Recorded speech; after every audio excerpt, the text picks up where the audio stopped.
Rizky Amalia. Dalam video kali ini saya akan menjelaskan tentang perubahan kemampuan motorik, penyebab fisik, dan penyebab psikologis pada usia lanjut.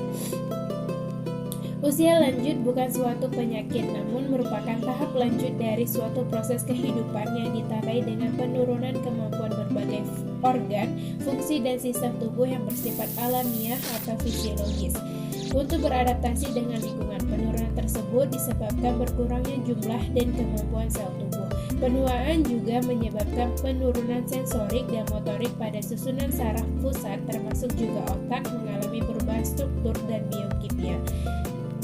Proses kemunduran dan penyebab fisik dan penyebab psikologis pada usia lanjut juga disertai dengan kemunduran fungsi motorik, yaitu terjadi penurunan kekuatan dan kontraksi otak, elastisitas dan fleksibilitas otak, penurunan fungsi proprioceptif serta kecepatan, gangguan sistem vestibular, visual, dan waktu reaksi. Akibat dari perubahan-perubahan tersebut dapat mengakibatkan penurunan kemampuan dalam mempertahankan keseimbangan tubuh pada usia lanjut, sehingga menyebabkan terganggunya mobilitas fisik dan aktivitas fungsional serta risiko jatuh pada usia lanjut yang meningkat.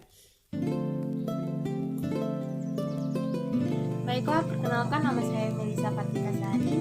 Di sini saya akan menjelaskan tentang perubahan kemampuan mental pada usia lanjut dan variasi perubahan mental pada usia lanjut. Perubahan mental pada usia lanjut ini dapat dikategorikan sebagai faktor alami dalam usia lanjut, karena seiring berjalannya waktu seseorang itu pasti akan mengalami perubahan. Yang tadinya usia mereka muda akan mengalami yang namanya pengusitan usia atau usianya menjadi lanjut atau sudah tua. Seseorang yang tidak dapat menerima kenyataan bahwasanya usia mereka itu sudah lama-kelamaan menjadi tua, itu akan rentan mengalami yang namanya stres dan kecemasan dalam diri mereka. Oleh karena itu, seseorang harus dipersiapkan untuk dapat menghadapi pada masa ini. Adapun variasi-variasi perubahan mental pada usia lanjut. Yang pertama, itu perubahan pada pendengaran atau tuli.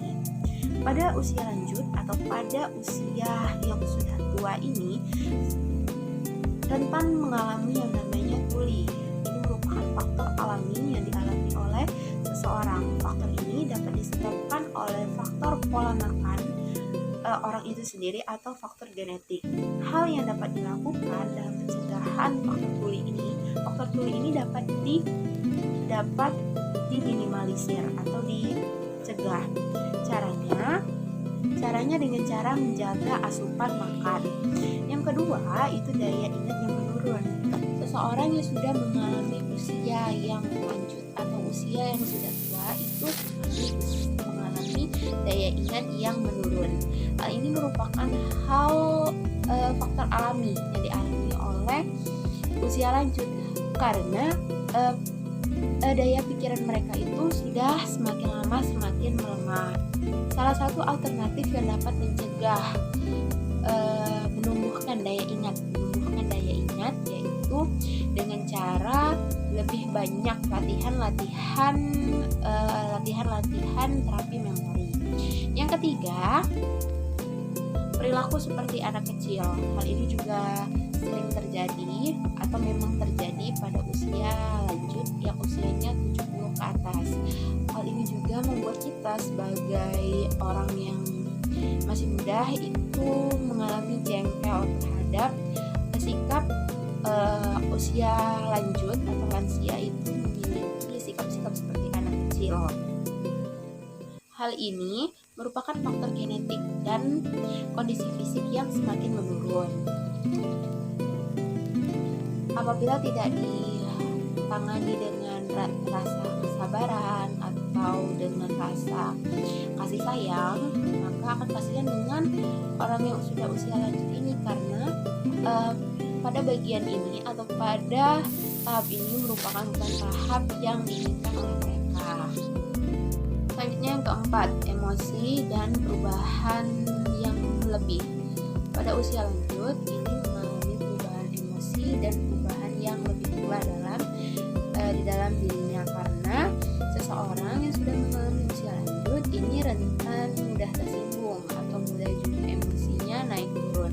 Oleh karena itu, kita sebagai orang yang masih muda itu harus menyeimbangi orang yang sudah tua yang mengalami emosinya itu yang tidak stabil. Emosi dan perasaan usia lanjut ini mudah terganggu sehingga membuat mereka tidak nyaman atau kecewa. Oleh karena itu, butuh bantuan ekstra kesabaran dan kehati-hatian kita sebagai orang yang sudah muda atau orang yang masih muda dibandingkan mereka dalam menghadapi perilaku-perilaku mereka. Yang kelima, itu penurunan kesehatan tubuh. Penurunan kesehatan tubuh itu faktor yang memang sesuai, karena setiap bertambahnya usia seseorang itu akan mengalami penurunan kesehatan tubuh. Apabila seseorang itu sudah mengalami usia lebih dari 51 tahun, biasanya tubuh mereka itu tidak sekuat pada usia 25 tahun atau usia 20 tahunan. Yang selanjutnya atau yang keenam itu menurunnya kehidupan bersosialisasi. Yang tadinya seseorang yang usia lanjut ini masih muda itu sering sekali atau senang sekali bersosialisasi dengan orang-orang sekitar, bersosialisasi dengan tetangga, bersosialisasi dengan keluarga dan sebagainya. Namun pada usia ini mereka sudah rentan malas dalam bersosialisasi dan tidak ingin lagi berpergi-pergian dengan teman-teman, tidak ingin lagi berpergi-pergian kemanapun, dan mereka memfokuskan diri pada hobi mereka di rumah dan beribadah. Ya, pemaparan yaitu pada minat pribadi yang meliputi minat diri sendiri, minat pada penampilan, minat pada pakaian, dan minat pada uang. Minat dalam diri sendiri pada lanjut usia ditujukan pada perilaku yang sangat berorientasi pada egonya dan dirinya, di mana mereka lebih banyak berpikir tentang diri mereka pada orang lain dan kekurangan memperhatikan keinginan atau kehendak orang lain, yang menyebabkan timbulnya sikap sosial yang tidak menyenangkan terhadap lanjut usia. Dalam minat pada penampilan dan pakaian, pada umumnya berhubungan dengan aktivitas sosial. Bagi lanjut usia tidak terlibat aktivitas sosial.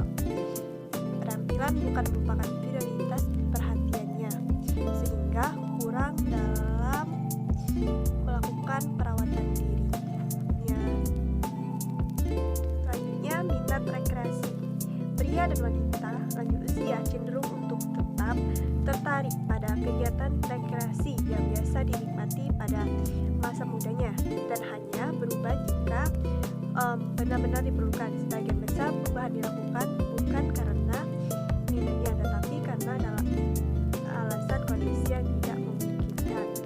Dan minat sosial pada usia lanjut usia, semakin bertambah usia, kegiatan sosial yang dijalani lanjut usia semakin berkurang. Hal ini disebut juga lepas dari kegiatan kemasyarakatan, yaitu proses pengunduran diri secara timbal-balik pada masa lanjut usia dari lingkungan sosial.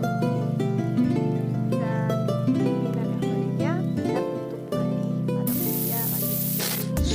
Minat lanjut usia, seseorang membuat mereka menjadi semakin kurang tertarik terhadap kehidupan akhirat dan lebih mementingkan tentang kematian itu sendiri serta kematian dirinya sendiri. Assalamualaikum warahmatullahi wabarakatuh. Perkenalkan, saya Felania Dinda Francisca. Di sini saya akan menjelaskan materi mengenai bahaya fisik, bahaya psikologis, bahaya pribadi dan sosial pada masa usia lanjut. Yang pertama adalah bahaya fisik. Pada usia lanjut ini biasanya akan menghadapi berbagai macam persoalan. Persoalan pertama adalah penurunan kemampuan fisik sehingga kekuatan fisik berkurang, aktivitas menurun, dan sering mengalami gangguan kesehatan yang menyebabkan mereka kehilangan semangat. Pengaruh dari semua itu, mereka yang berada dalam usia lanjut merasa dirinya tidak berharga lagi atau kurang dihargai. Kemudian yang kedua adalah bahaya psikologis. Pada umumnya, lanjut usia mengalami penurunan fungsi kognitif dan psikomotor. Perubahan-perubahan mental ini erat sekali kaitannya dengan perubahan fisik, keadaan kesehatan, tingkat pendidikan atau pengetahuan, serta situasi lingkungan.